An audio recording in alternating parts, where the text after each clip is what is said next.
Hello and welcome. This is the TVWAN Midday News. The Malas community of Sumkibar LLG in the Sumkar district of Midday province is a member of the Gidsipasi local movement. 9 clans comprising of 3 tribes signed the Malas Conservation Deed Agreement yesterday to safeguard the natural resources. These people are adamant about conserving the natural resources so that the future generations will be able to continue to enjoy the luxury and beauty of the environment. The Nature Conservancy through the USAID-funded Lookouting Ground program managed by the DT Global started the tedious journey towards this association in 2021. Ward 4 Councillor Ernest Kaket thanked donor partner agencies for the support and capacity building training which have had a positive impact on the community over the years.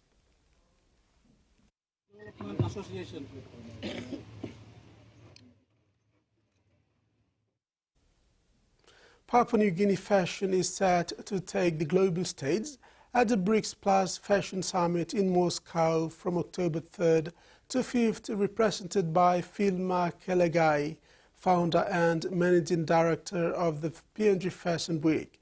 This global event, the largest for emerging fashion markets, will bring together industry leaders, designers and experts to discuss innovation, sustainability and the future of the fashion. Kalegai's participation aims to strengthen PNG's cultural and business ties, showcasing the country's rich heritage and talent on an international stage. The summit will feature the international exhibition, Heritage, which highlights the cultural impact on modern fashion design from BRICS nations, Asia, Africa and Latin America. Following the summit, Moscow Fashion Week will run from October 4th to 9th, showcasing top designers from across the globe. Our town has come alive with opening of the annual Bougainville Chocolate Festival, a flagship government event that showcases the best of Bougainville's cocoa industry. Officially opened by President of the Autonomous Bougainville Government, Ismail Torama, the festival will run for 3 days under the theme Improving Innovation and Information Sharing for Sustainable Socio-Economic Empowerment. In this opening address, President Torama encouraged farmers to embrace innovation and share knowledge to further enhance the cocoa value chain. Drawing from his own experience as a cocoa farmer before entered politics, he highlighted the role of agriculture in driving economic growth across Bougainville. Innovating or new ideas. Today then you start, you go and sell cacao, you must ask him, man saki look out in this plan, no giving you this innovative mind so that you can assess it, so that every year you might come with a new product on this chocolate festival. Bukbilong Pikinini recently marked the International Day of Sign Language, emphasizing the importance of communication accessibility for people with hearing and speech impairments. In Papua New Guinea, sign language ranks as the 4th most spoken language, playing a crucial role in the personal and professional development of differently abled individuals. BBP, through its sign language training program, led by Program Manager Marlene Winnie, has conducted over 12 sessions at the Sir Banville Foundation and Banville Group of Companies.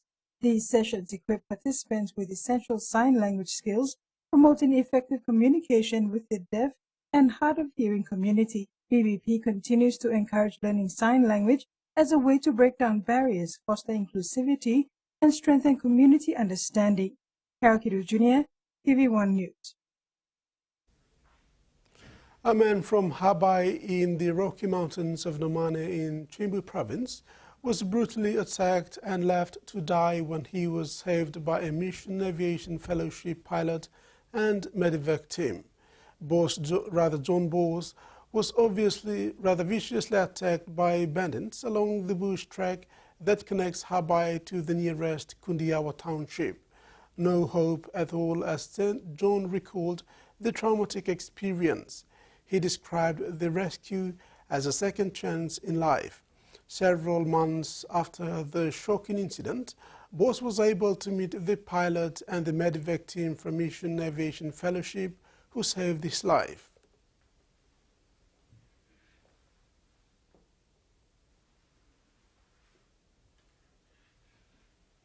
As housing policy forms a key election issue, there was a bit of good news today for households who are feeling the pinch of Australia's official inflation rate, having fallen to its lowest level in 3 years. But experts say it may not translate to quicker rate cuts. Living pressures bite. This charity says that it is serving more free meals than ever before. Everything is very expensive. It's not easy. Electricity is very expensive. The gas is expensive. And the water is expensive. The latest figures for August show that power bills have dramatically fallen in the past year thanks to government rebates. Fuel is also going down. Food prices are still rising, but not as quickly. So too are rents, but not as much as they were at the peak of the housing crisis. All of this is helping bring headline inflation down below 3% for the first time in 3 years. These are heartening numbers, encouraging numbers, they're welcome numbers, but we're not getting carried away because we know that the monthly numbers can be volatile. If we didn't have those energy rebates from the state and the federal governments, then headline inflation would have been at 3.1%.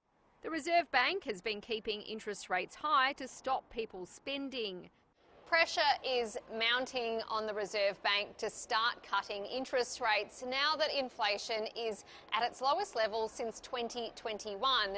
However, the Reserve Bank pays attention to core inflation, which strips out temporary price drops such as those on the energy bills. And this number is still above its target. Our view is that the Reserve Bank will be cutting interest rates by February of next year, but we do recognise the risk that we could get a rate reduction before Christmas. We're no closer to an interest rate cut than we were yesterday. The economy is barely growing and individually Australians are now going backwards. We have had a few single parents coming in with their little ones, which is always a little bit sad to see. An economy on the edge as many still wait for relief. Medicare only covers about half of specialist fees, a record low which is prompting some experts to declare Medicare rebates have become almost meaningless. A hefty doctor's bill is hard to swallow at the best of times, even more so when Medicare's spread more thinly than ever. Is that good? During her second pregnancy, Danielle Tooley was shocked when she had to pay hundreds of dollars for private scans and appointments. There's probably a lot of women out there who just can't afford to pay that. So I guess they're putting themselves and their unborn babies at risk. The cost of specialist appointments is rising, but the amount Medicare covers isn't keeping pace. When Medicare started in 1984, it was picking up 87% of specialist fees. 20 years later, it was covering 72%. Fast forward to this year, and between January and March, it covered 52%, the lowest rate on record. Expectant parents like Danielle are particularly hard hit. Medicare covered just 39% of obstetric fees in July. Over time, the Medicare rebates fall further and further behind, so that we see now where they're almost meaningless when it comes to accessing care. Universal healthcare in Australia is increasingly anything but, as those who can't afford private specialists are forced to languish on public wait lists for years. The federal government says it's delivered the largest Medicare investment in decades. Specialists want more in the form of higher rebates, but others say deeper structural problems need to be addressed. Looking at getting that training pipeline working, better transparency about fees, And then really, if the fees are too extreme, looking at how to reduce them. Building blocks towards a more equitable healthcare system. Bedtime, Sonny. In sports, the SBPNG Hunters coach Paul Iton has rated his side's 2024 campaign 9 out of 10. Iton said he aimed at finishing in the top 4 at the beginning of the season, but fell short. Despite not making the top 4, the Hunters made the unlikely surge in the finals, playing in a preliminary final against the eventual competition winners, North Devils. Iton said it was a good experience for the entire PNG Hunters club, the management, the team officials and the players to feather to feature in the finals for the first time in 7 years. Iton praised his side and anticipates a strong 2025 season. He wished the departing players in the likes of Solo Wane, Junior Rob and likely Judah Rimbu the very best in the future. That ends the midday news for today. Do join us at 6 tonight for more news and sports. Bye now.